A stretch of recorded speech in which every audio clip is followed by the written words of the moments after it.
after a very successful 20th straight year of any 62 media being credentialed to cover the NFL draft on site with our NFL draft expert, Bill Carroll. Welcome. Who I'm sure has a lot to say about what transpired last week. So, out of respect for his title, we will start with Bill. Bill, what did you think of this draft? Well, so as I figured, the quarterbacks went way earlier than they should have. There'll be a couple of good, solid, strong starters in the class, but we'll later look back on some of the defensive players who got pushed down the board by the rush on quarterbacks and offensive tackles, right?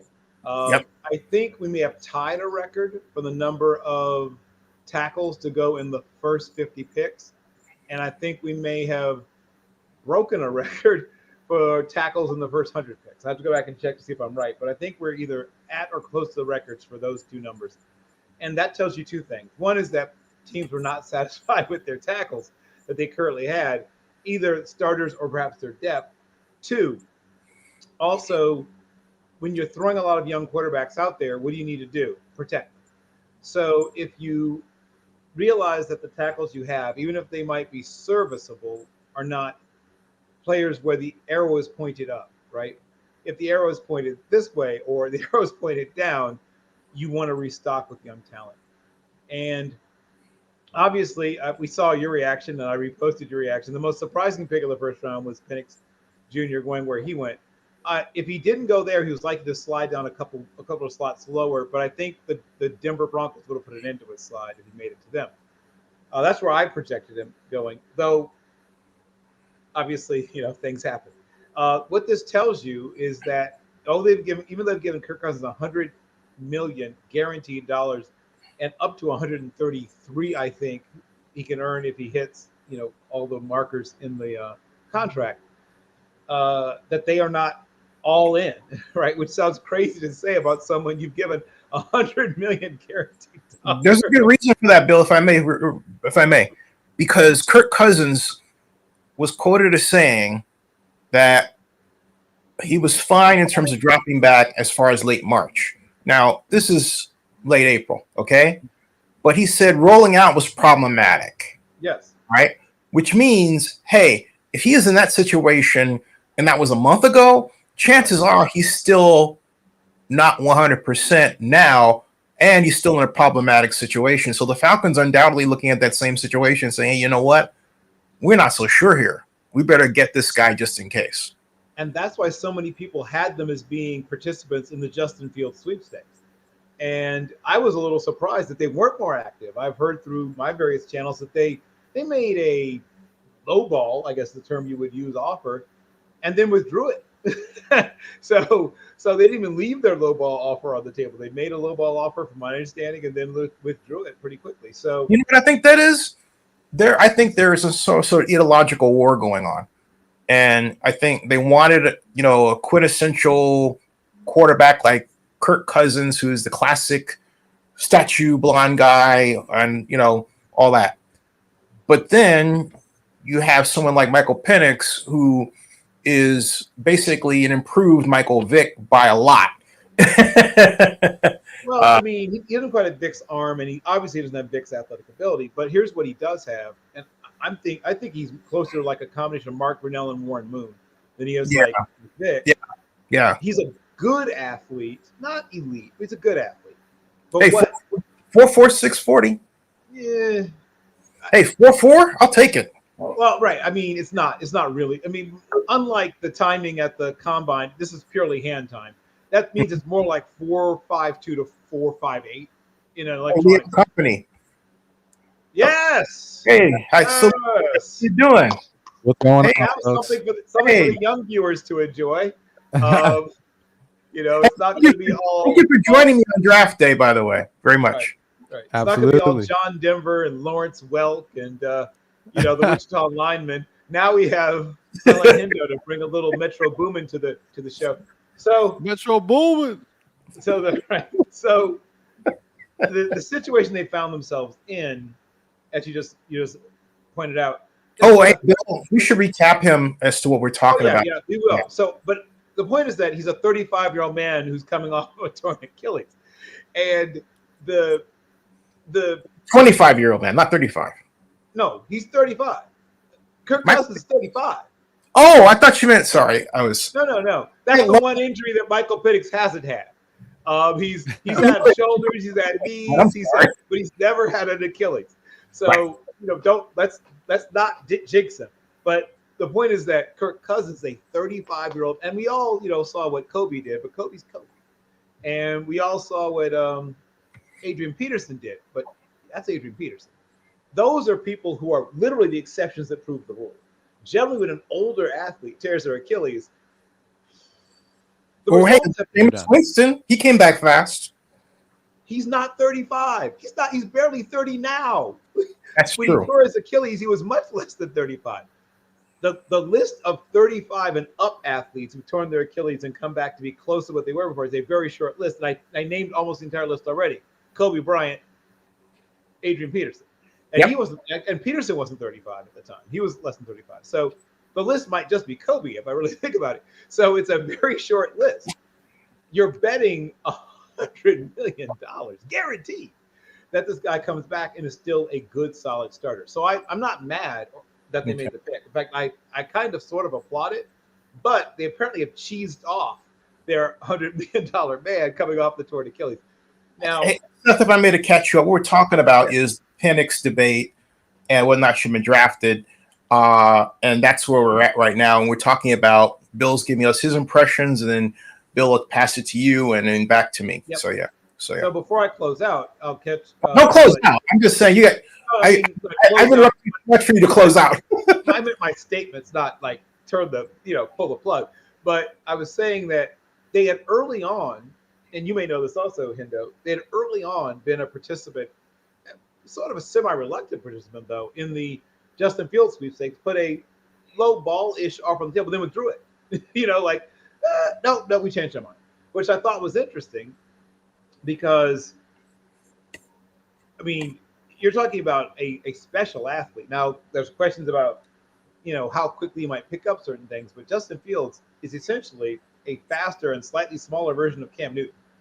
And I feel like he would have without been the drama. Without the drama, thank you. I feel like he would have been a big hit in Atlanta. You know what I'm saying? Like, I feel like Atlanta would have embraced him, but they'll embrace Michael Penix Jr. as well. And we just all hope no more talking about him tearing anything. We all hope that all of his pieces and parts knit together and stay together. Fingers crossed. Knock on wood. All of that. Yep. There we go. Hello, I'm David Miliband, President. If you're thinking about buying, sorry about that. Go ahead. Oh, were you done, Bill? Oh, I was done for the moment, but we had to take a short pause for Zinni to unmute a tab, which he does at some point in every stream.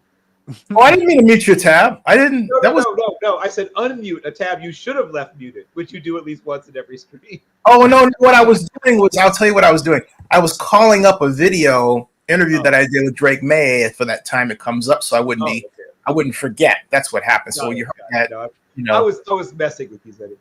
Oh, that's all right. But go ahead. For Michael Penix, I mean, everybody in Raiders Nation was thinking that, he might fall to us at 13, or we might be able to trade up and get Michael Penix, but there's no way we're trading up for Michael Penix. That just wasn't going to happen. It's just, not to say that he's not good or anything, but just for the Raiders, that's just not good for the Raiders. Well, and isn't he like literally 2.5 months? I'm trying to remember how different the age between he and AOC. I think they're less than 3 months apart, right?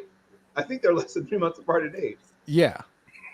And the thing is, it's like one of them's already got NFL experience. So, as much as you don't like his ability to move, as much as he's a statue, it's just kind of like, well, I'll take the guy who's at least taken NFL snaps and gone against NFL edge rushers and thrown against NFL DBs. It's a completely different story. So I'm really surprised that he ended up going to Atlanta. Now, just after everything that you were just talking about, Bill, with Kirk Cousins, 35 years old, torn Achilles, and I was just trying to look up some stats on that. It's like 28% of athletes of any sport return to 100% ability. And Oh, what? That's the other thing. Before you came in, Seth, what I was explaining is that Kirk Cousins was quoted as saying that a month ago, late January 28th, February 28th, March 28th, excuse me, he said that dropping back is not a problem for him, but rolling out is problematic. So chances are it's still problematic now. And undoubtedly that went into the thinking the Falcons brought into their decision. and I'm sure he feels that way, and he's a veteran, and he knows his body better than anyone else. But I'm sorry, I can only take that at face value because he hasn't played snaps like under pressure, under real pressure. It's like that's great that you can do that in your basement at home, you know, with your wife rushing at you and stuff, or your little, you know, your 6 and your 7-year-old, whatever. Great, you're a family man and all that. You know, I've seen the other videos of him on the training field and stuff. He's actually been training, but it's still nothing amounts to when you got pads on, lights on, you know, you're getting the call from the coach and you're trying to deliver the play. Like everything's going on. You're not worried about that when you're. When a guy says that even in that situation, his moving around is still problematic, that tells you something. There's a problem, okay? Yeah, and 35-year-old man coming off a torn Achilles. That's what it tells you. I think Kirk is being a little bit more realistic with the situation than Aaron is. Yeah. Hey, Kirk, take a look what Zenny's got in his hand. Mess around and find out. You're gonna be walking with one of those for your retirement. I mean, if you're Montez Sweat and you hear that a 35-year-old quarterback's coming off an Achilles and they're on your schedule, like, woo, Yeah. Guess who's going to be NFL Defensive Player of the Week? Yep. That's like, it doesn't matter if it, you know. And see, like on the street, he can't clobber anybody either. Do you think Aiden Hutchinson would be scared to rush at Tom Brady if he came out of retirement at 47 years old? He'd be like, "Wow, Tom, yeah, that video you running on the beach was look great. That was a great ad. But let's see how those pads feel hitting the grass again at 47 while you got this young buck tackling you." Now, Tom's been working out, but he hasn't been football working out. He's been and that's what I'm talking about. Even with Kirk, it's like, you know, I know you're an athlete, dude. I know you're training and you're doing all that stuff. But and same thing goes for Aaron. Like, dude, you played 4 snaps and you weren't coming off of a torn Achilles tear. You weren't coming off of an injury like that. You played 4 snaps and tore your stuff up. It's a production-based business. Show me the money. It's what have you done for me lately? And what you've done for me lately is injure yourself, and I'm still paying you for both of those guys. So, like, it makes sense that Jordan Travis, you know, did his little workout and signed with the Jets. And then I just didn't think it would be Michael Penix in round 1. I was honestly anticipating the Falcons taking Spencer Rattler in round like 2 or 3. That's what I thought was going to happen. Like, if we didn't get him, Penix was going to fall. You bought that all that BS. I didn't think he was going to fall to round 2, but I didn't think he would. I didn't think he would make it to 13, but I didn't think he would go at 8. You know, I thought he would kind of go somewhere in that sweet. I was waiting to go to the Pats, but then I understand why the Pats did what they did. I knew it was going to go to the Pats later. Yeah. But for a reason that I think is based on race, and I'll wait until I get to my turn to explain it because some things I found out. Okay. I think. I mean, before Bill retired, I had Drake May going to the Patriots. Like, already, it was like duh. It was like no brainer, and like it didn't have anything to do with race. It literally just the style of play. It was just literally about the player. But did you hear what Bill said about him? Yeah, I was here. Like, but like really, I was kind of surprised that Jaden went to the Commanders after all the smoke of like, oh, you know, at him beefing with Adam Peters and all that. I'm just kind of interested to see how everything's going to play out. I really hope it doesn't end up hurting him. I want him to succeed as a player. You know, I want him to do really good, and I just want him to be in a really good situation. So I think they've made some moves. Like I think everybody had a good draft. I think Denver probably is one of the teams that I didn't really think they had the best players. Some of their wide receivers were divas going on Instagram talking about, man, what took so long? what took so long? It's like, man, how ungrateful can you be? Well, actually, there's a story there because it's an agent's job. I'll give you an example I'm talking about. Blaine Gabbert. At the 2011 NFL draft, Blaine Gabbert was represented by CAA Sports, same organization that represented Drake May, with Tom Condon in that case, not in this case. I think Tom's pretty much retired. But what happened was but what happened was that Blaine was under the impression that he was going to be the number one pick. CAA Sports had actually engineered an article in USA Today written by a guy named Jim Gabbert. And it was a hit piece that with obvious racial undertones. I know because I wrote a hit piece about it that rounded up in the Chronicle. And then I told him on the red carpet that I'm the guy who wrote the hit piece. And so Blaine wound up, for example, here was the smoke. Blaine Gabbert played in a pro-style offense. If you knew Missouri's offense, they played in a spread. Right. That's just, it got worse. Oh, by the way, but then the pièce de résistance was Blaine Gabbert has never been arrested, but I found out the one case where he was actually detained. Oh yeah, we talked about that. You told me about that when you found that guy. Yeah, it was like some married couple. Obscure newspaper, okay, in some downstate Illinois. And so my point is, people buy this smoke, but they sell it in particular to the kid. All right, and the kid buys it. So by the time he realized, I'm going to tell you when he realized he wasn't going number one. He was on the red carpet. He was coming down. You could see, and actually have a video of him coming down. You could see him like this. He was seething. Okay, he was angry. And Cam Newton was selected ahead of him, and he never got over it. So my point is that when you hear these folks, screaming and everything, it's because of the bill of goods they've been sold that they're going to be selected in the first round. Oh, hey, by the way, there is this chance that you may go number one, and it happens every year. And if you're not coached to ignore your own agents' voices, it will affect you. It could affect you for your entire career. It's a bad thing. Sure. I mean, Brady Quinn never completely got over what happened to him on. Remember we were there. His hair kind of started out all blue, and then slowly but surely his hair and his spirit sank as the night went on. Oh yeah. He was around pick 16. So, yes. I said Brady is not going to be picked by the Raiders. I kept saying, "Oh no, Zinni, he is." I said, "No, he ain't going no." We were sitting at the Rainbow Room having that argument. Me and Bill Chakas before we met Michael Strahan. That was hilarious. But the bottom line is to get back to your point, Seth, and I want you to finish your statement. They get lied to a lot, and that's what you're right.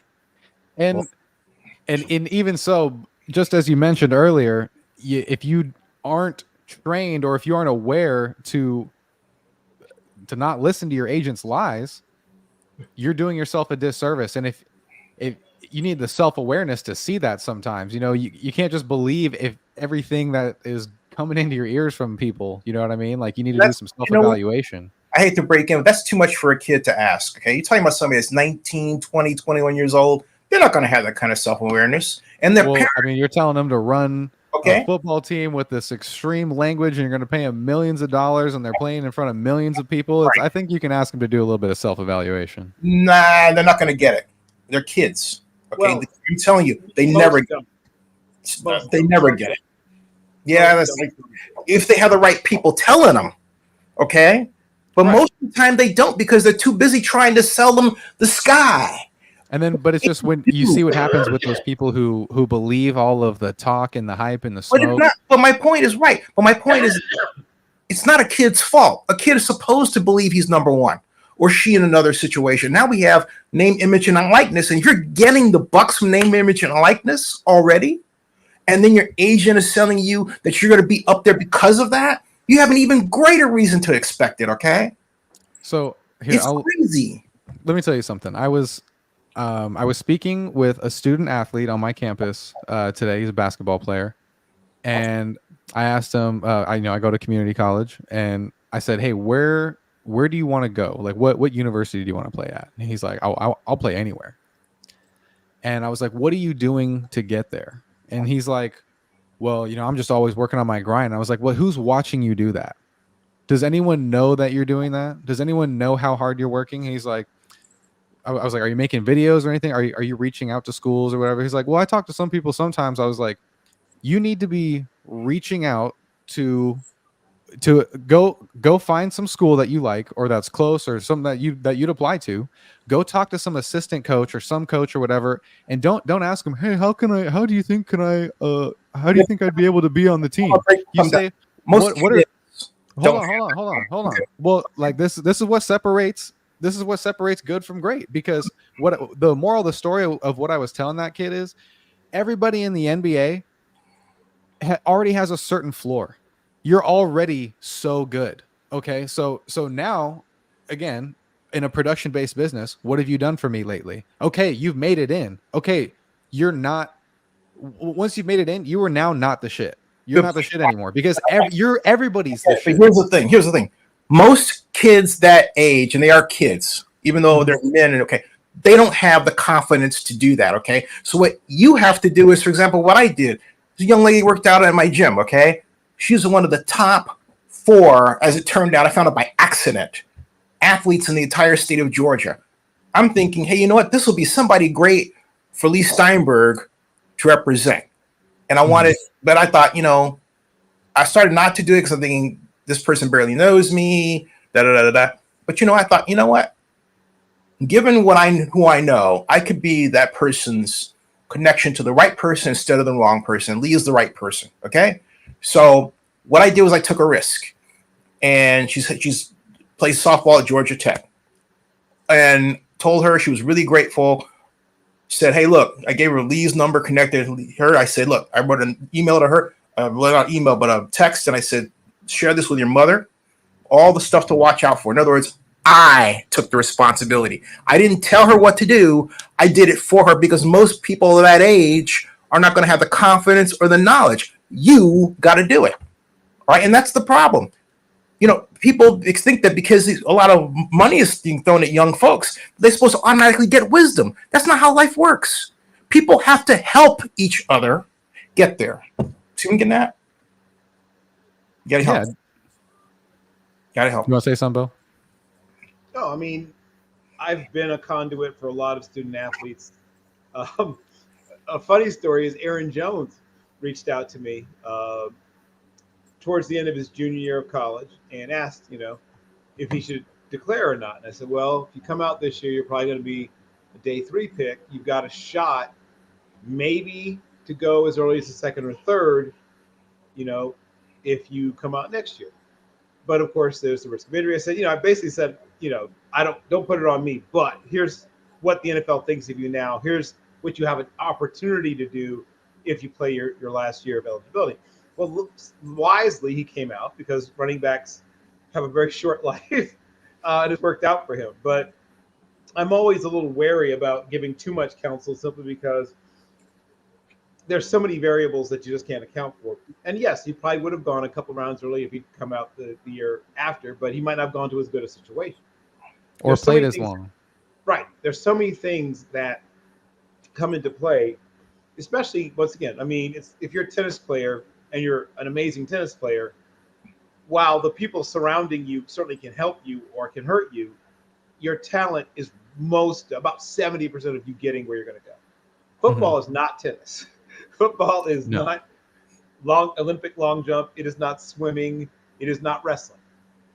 So many things, from coaching and scheme and nutrition. And I mean, how many players have had their careers affected adversely by playing on a team that has a bad practice field, by playing for the Eagles in the 70s, 80s, and early 90s, when they had a turf that just destroyed 3 or 4 careers each year. I will never forget when I think his name was Wendell Williams, LSU wide receiver that they drafted, hit a seam in the old Veterans Stadium and blew out both ACLs at once. You remember that? Yeah. There was like a little gap. There was a gap in the turf, and his both feet stuck in it. Oh. Yeah. And he was obviously not the same player again. So there's so many things that go into whether or not you make it in the NFL that it's difficult to account for all of those variables. I mean, Well, I Tom just Brady want- is going to Tom Brady if he goes to a different team. As great as he was, how many teams would carry 4 quarterbacks, right? Mhm. The quarterback coach literally said, if this kid doesn't work out, fire me. But I'm telling you, carry 4 quarterbacks. He was never even activated, right? He was a 4th string quarterback who did nothing but watch and practice for an entire year. And then the next year he beats out uh, Damon Ewart, I think it was, and Scott Zolak, and goes from being 4th string to 2nd string. And of course, Mel Lewis then sets up, the rest of history. But think of how many variables went into that, right? Mhm. If a team a few picks earlier or a few picks later takes him, he probably is a backup for the rest of his career, and then goes into, I don't know, financial services or media. He probably would have gone to media, but he doesn't become the greatest quarterback of all time. It took all those things that happened, him going to this team that was ready to win the Super Bowl anyway. That was a Super Bowl team anyway. They win at least 1 or 2 with Drew Bledsoe. Now, people have somehow forgotten how good Drew Bledsoe was. I mean, it's like their minds have been wiped about how good Drew Bledsoe was. Completely overshadowed by Tom Brady's success. Their minds have been wiped, right? This guy was a 4,000-yard passer on a team that wasn't as good as the one Brady was on, right? When they went to the Super Bowl before and got smashed, but he was a 4,000-yard passer when 4,000 was doing something. I mean, especially in I would say conservative-ish play calling that it was a good offensive scheme, but they didn't take a lot of risks. I guess is how I would probably characterize that offense. But he still managed to pass for 4,000 yards, which tells you something. So everything, especially with quarterbacks, everything matters. Everything matters. Surrounding talent, the coaching, the play calling, everything. There's not a single thing that isn't going to affect your development. And obviously, the biggest thing is how hard you work, and then are you being coached well, right? If those 2 things aren't there, you can't make it no matter what. Zenny, you had something? Yeah, I just wanted to get us back to where you had the best draft, how you thought it went, and then pass it to Saturday. I know we get tired of praising Howie Roseman, right? I mean, it gets boring or whatever, old hat. But somehow every year we look like, holy crap, what Roseman did. And it's not even just during the draft; it's throughout the whole season. It's like the trade deadline, the free agency. I'm like, how are you doing this? So kids out there, if your dream is not to be a player or a coach, to be an NFL GM, what I suggest you do is you watch what Howie Roseman has done his entire career. It's ludicrous how this man, year after year, positions that team to continue to be not just competitive, but be a Super Bowl contender every year for the past 5 years. And most of that is due to Howie Roseman. Yep. The coaching matters, but they've gone through a couple of different coaches, 3 that are the 3rd different coach under Howie being a GM there. And the team has been good the whole time. They've gone through a couple of different players. They've had a few different quarterbacks. A few things have changed. What has not changed is that Howie Roseman makes that team not just good, but deep and good. They are deep and good every year. So when people get hurt, because the NFL people get hurt, where most teams are like, oh, crap. Oh, no, we lost fill in name of player. What are we going to do?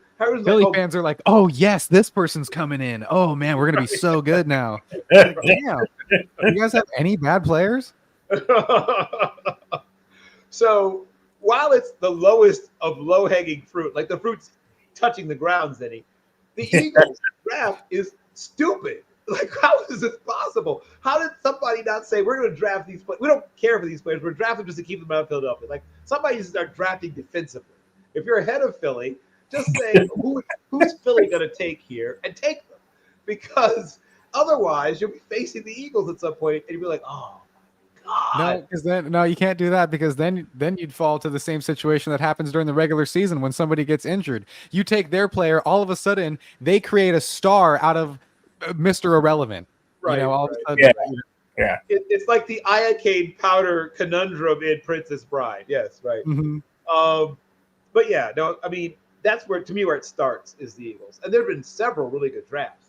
But we'll just kind of like touching on that. It's like people always say that the Chargers have always had a really good team and they've drafted really well and all that. But just like you said about the coaching, the Chargers have had plenty of opportunities to cycle through coaches with that same type of, oh my God, this is a top 10 NFL roster. You know, they get praised every, night and day on NFL Network and all these other, media outlets.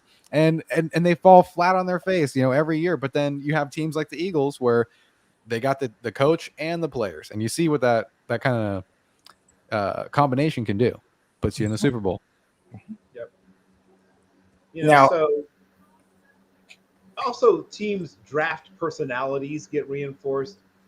Mm-hmm. For those who are not familiar, it's called RAS or RAS. That's developed by my friend, Mr. Kent Lee Platt, also a Navy veteran, anchors away to my friend Kent. And Kent Lee Platt developed what's called the relative athletic score. And it takes a look at a player's length, body mass, height, and then their agilities and speed score, and then crunches it down to a number that goes from 10 to, well, I guess conceivably 0. I've never seen one below a 2 point something. I think 2.08 or something is the lowest I've seen. But conceivably, I guess a guy could have a 0 RAS. But essentially, takes all this stuff and says, relative to this person's size and density, how good an athlete are they? And it is the greatest predictor for the Colts will draft ever. The Colts, Oh yeah, the Colts have drafted anybody below an 8.4 or something in the last few years. They love big, fast people. Now, obviously, everyone does, but like they have a rule. Like they won't touch you if you aren't long, strong, and fast. Like that's their thing. And if you're raw, maybe not the smartest knife in the drawer, or whatever, they'll live with that. But if you are an absolute freak show of an athlete, they're going to roll the dice on you in Indianapolis. So you get to see sort of which teams prize age, right? I told you before, like the Browns have, especially early in the draft, have very sharp, hard lines about age cutoff, especially early in the draft. Rounds 4 on, they'll loosen up a bit, and obviously in undrafted free agents, they don't care. But in the first 3 rounds, they are very strict on their age guidelines. Other teams don't care as much.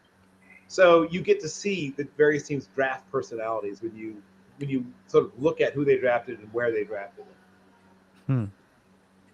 And I just wanted to touch on something earlier, Bill, because you were talking about, sometimes I'm cautious of giving a player too much counsel.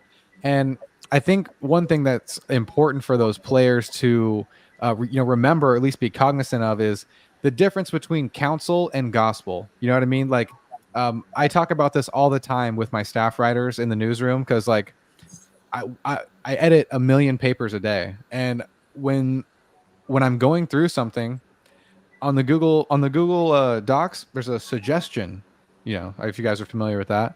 And I tell my writers that it's like, hey, it's just a suggestion. It's like, you don't have to just go ahead and approve every single thing and be like, oh, yep, well, we're just going to put Seth's words into Seth rewrote my whole story. It's like, yeah, even if I did, it's just a suggestion. It's like, hey, I just think, you could do something like this. So sometimes I feel like I have to refrain from putting things in my own words and whatnot, like, and I'll just highlight something and I'll say, maybe you could reword this to make it sound a little bit more like yada da da da, because sometimes people take your counsel as gospel, like that is that is the truth, that is the word, and that is what needs to get done. Oh, well, because he's done it before. Oh, because he knows, or because they find some reason to be like, oh yeah, okay, well that's why, that's 100% truth, and I'm going to go from that. And it's like, people who deal in absolutes, it's like, it's just not reality. Right. Yep. Hey, so best draft. I mean, Bill? Best draft, Eagles for sure. I'm gonna push back on both you guys in a second, but I just want to, Bill. Well, yeah. I mean, you already answered. I answered before. All right, for my top 50, I think I'll just say that in terms of number, the Raiders got 4 of my top 50. 4. They got start, of course, Brock Bowers. Then we go down to Jackson Powers Johnson. well, actually, Jackson Powers Johnson, thank you.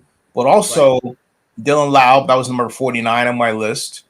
And then, of course, the Decamerion Richardson out of Mississippi State. and that was my top 50. Of course, they didn't all go like that. Yeah. And then, Well, if you take a look, like in terms of the worst, the Pats only got one of the top 50, and that was Drake May. And I had Drake May ranked way at. I had him ranked at 22, and I think I'm going to save my. Well, I'll just get my May thing out of the way right now. This is where I believe Drake May really shines, and based on commentary in Detroit, this is what turned it. I'll get to it right here. This is a taste of what he really is about. That's him right there. Okay. By the way, I should explain that this is at NFL Play Football at Corner Ballpark in Detroit. This is something the NFL does annually. It used to be called NFL Play 60. It was at Chelsea Piers. Bill, you remember that? I do remember it. Yes. Right. And then during the pandemic, it kind of went on hiatus, and now it's back. So anyway, here we go. Well, the idea is to get in this case, 13 players together, play with the kids from Special Olympics in this instance. And then the press gets to meet them in the middle of the field after about an hour of play. So here we go. But you get a chance to see what these guys are like out there.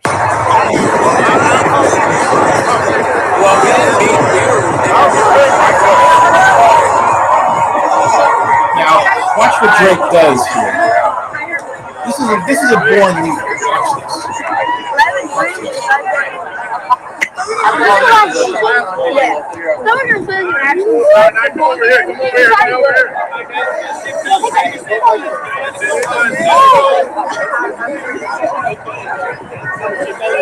He's the only guy there that's directing these kids. It doesn't seem like not much. The book gets a lot.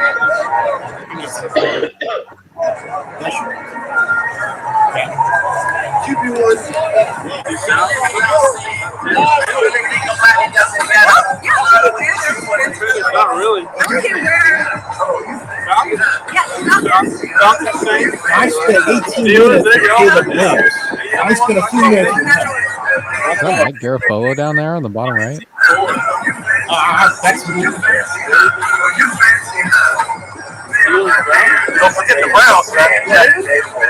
Really? Okay. How about that? I didn't know. I thought it was purple. My fault. I ain't too worried about it. What helmet color, right? Trick, you got a trick of that fellow UNC student right here. Yeah. She goes, UNC. Oh, come on, now let's go. Let's go to blue too. Hey, you got to. Rookie season. Yeah, I think your always goal is to be a starter. Compete to be a starter, and if not, just be ready to soak it up and be a starter and learn all I can, and make the playoffs. I think it's pretty cool what CJ Stroud did as a rookie, making the playoffs. So far, those two. And what advice would you give your 13-year-old self? 13-year-old self. Just keep being you. I think just keep being attracted to the people that strive for you to get better and compete, and that push you to be your best. I think don't shy away from people that are being harder and coaching you hard. I didn't know you, but this is a quick question.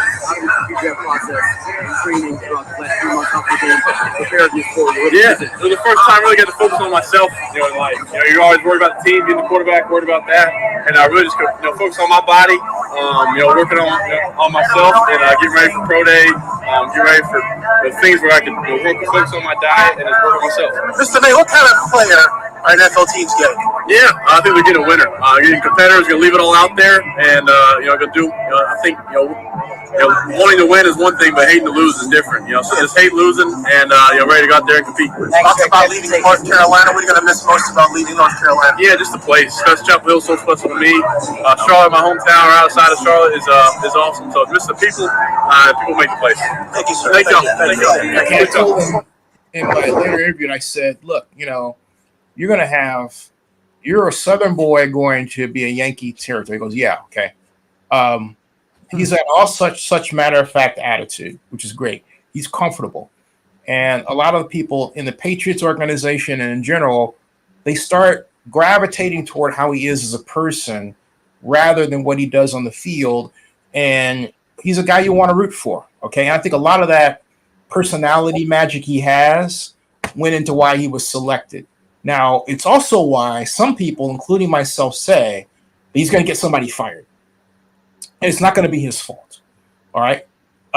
Because he's a tall Caucasian guy who fits the mold of quarterback, comes from a family. He has this pedigree. All right. But there's such a desire and love for that kind of personality that it tends to, with some evaluators, overshadow other things. But the magic X about Drake May is he's a guy you want to like. I like him. All right. I mean, straight up. Okay. I like him.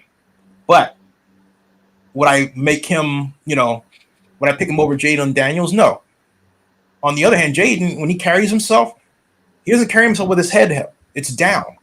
He doesn't have confidence. And that's something that that's a fault of growing up and how we treat each other in America.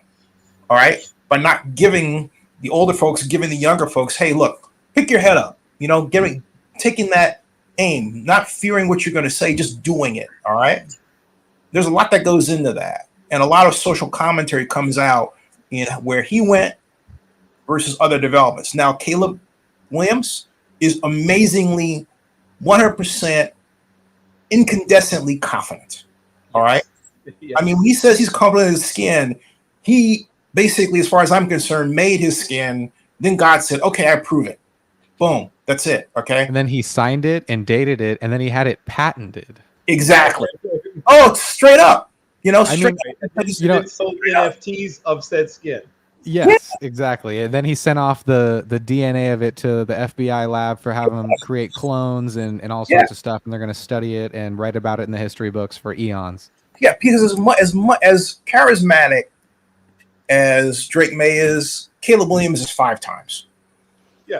I mean, it's friggin' crazy the amount of energy he puts out and commands in the case of other people, just reacting to him, following him. I mean, the whole 9 yards. It was unbelievable. And I can now safely say, yeah, I've been around a lot of NFL draft quarterbacks at the draft. I'm saying because the draft is a crazy story, all right? And you could tell where a person's going to go by how they react to that. This guy, I don't care what anybody says, this guy has got a magic that's like O.J. Simpson. And I don't say that in a bad way. I mean, he's really that guy. And here he is right here. I'll give you a taste of what I'm talking about. But he really is that guy. And here he is.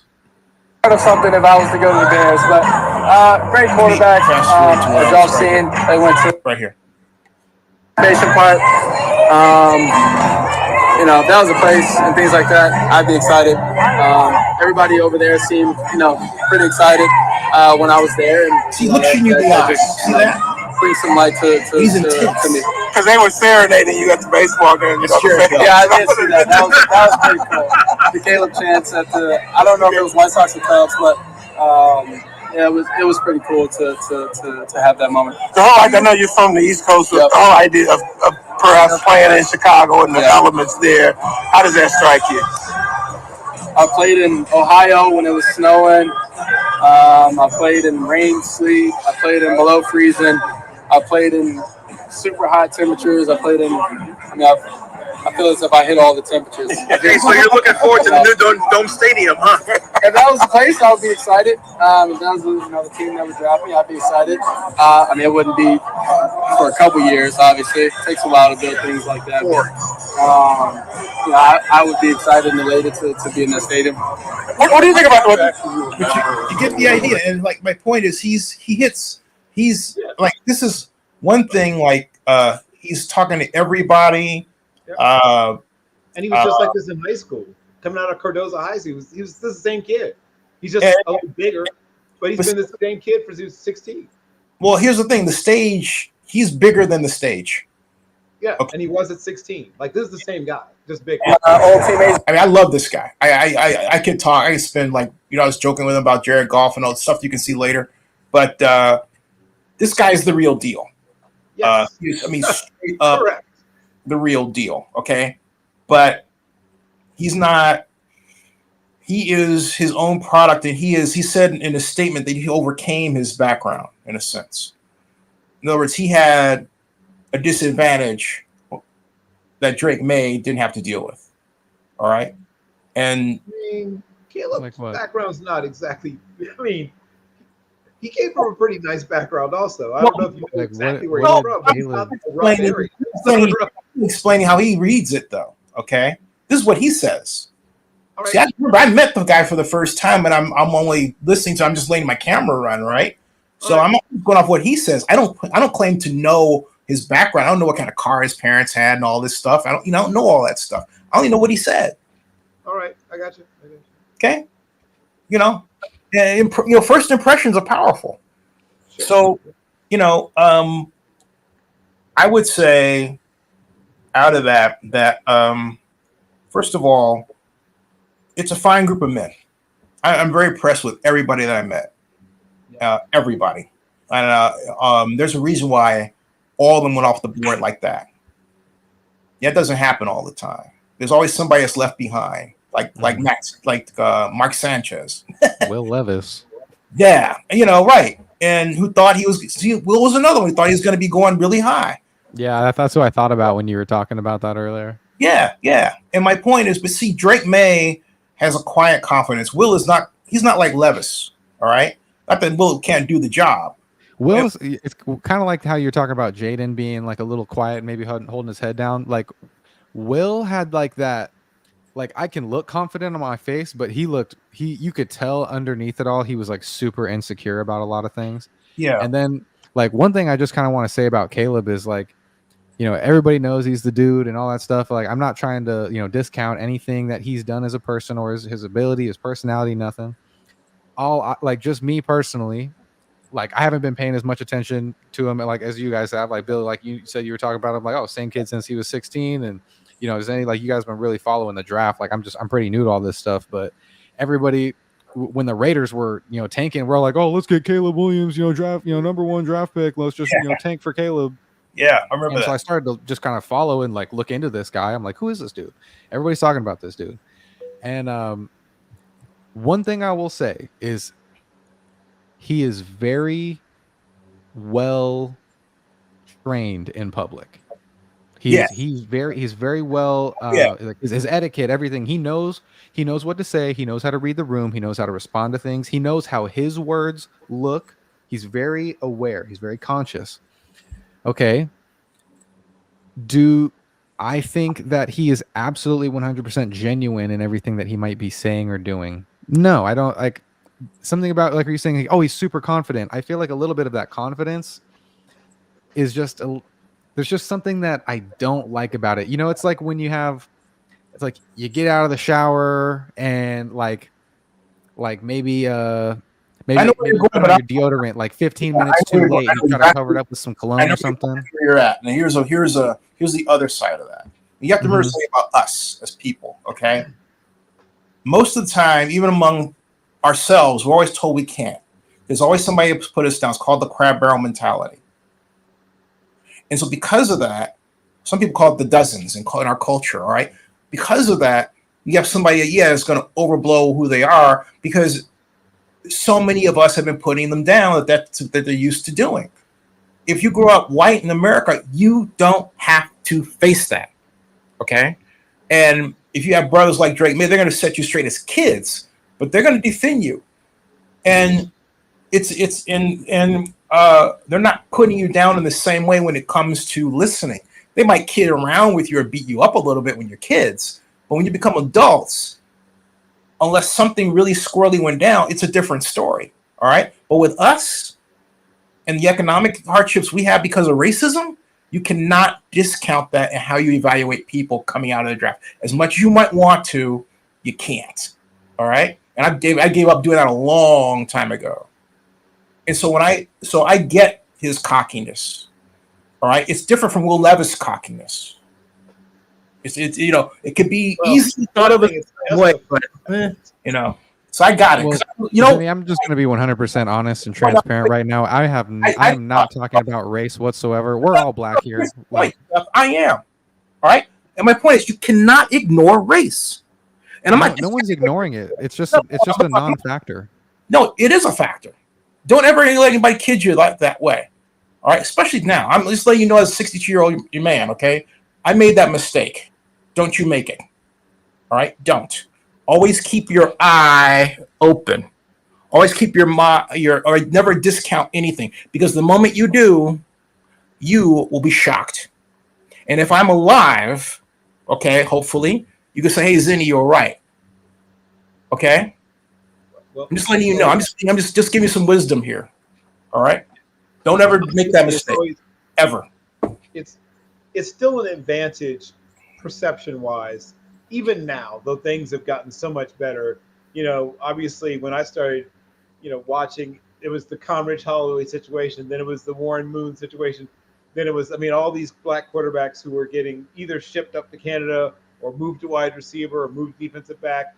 I mean, finally, Kenny Riley made the Hall of Fame, but he probably should have never been forced to play cornerback. The guy had never played corner day in his life before he gets to, at any level of football, before he gets to Bengals camp. He'd been a quarterback since he's 9 years old. He shows up at Bengals camp. They're like, go over there with the defensive backs. And he ends up becoming eventually a Hall of Famer. But it's only because of what Zinni's talking about, the embedded racism in sports and society as a whole. And if you're familiar with the Center for Sports and Society, the Lapchick Foundation, Richard, great guy. Yeah, well, and shout out to my godbrother, Miles Avery Mapp, who has known Mr. Lapchick for 40-something odd years. I know you're. That's a small world. Yeah, it's a tiny world. But also Miles was one time the head writer on the D.L. Hughley show. But getting back to what we're talking about, Caleb has had a lot of help. I mean, his father runs an athletic performance company. I mean, it's not like he's some kid from the, not poor. No, far from it. I mean, like I said, he came from a nice neighborhood, nice background. And like I said, his father literally is in the athletic performance business. Now, the perception of him versus the perception of Drake May is still shaped differently because he had to overcome things perception-wise. But by the time he's 16, everybody who follows football knows he's going to be a great prospect. He's a higher-ranked prospect than Drake May. Yep. So it's not like race alone shapes this, because despite being taller and whiter, everyone thought Caleb Williams, even at 16, was going to be better than Drake May. So there's still talent still matters, right? There's still that. People still look. You can't ignore how good a guy like he is. He set all these records at Gonzaga. He's considered the number 3 overall prospect, the number 1 quarterback prospect in the nation when he comes out. So it's not like he snuck up on anybody. I've known about him since he was 15. So I'm just saying, like, it's not like, he's not some Rocky story. This is a guy that everybody knew was great for a long, long time.